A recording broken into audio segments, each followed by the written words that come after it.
বাইসে থাকতে মানুষ কি দাম পায়?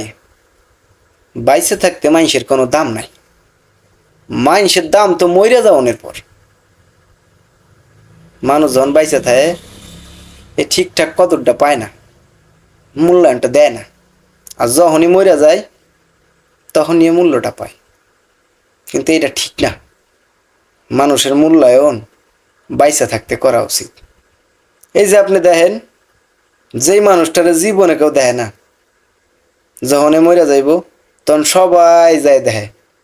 গালের ভিতরে দই মিষ্টি সন্দেশ ফলমূল কত কিছু ঠালে, কিন্তু তখন তো খাইতে পারে না। তখন তো ঠেইলা কোনো লাভ হয় না। তখন যে আপনি গালে ঘি ঢালতাছেন, কিন্তু যখন ওই মানুষটা খাইতে পারতো তখন তো একবারও ধরে চোখের দেখা দেখলেন না, একবারও তার জন্য কিছু নিয়ে গেলেন না, একবারও তো কিছু খাইতে দিলেন না।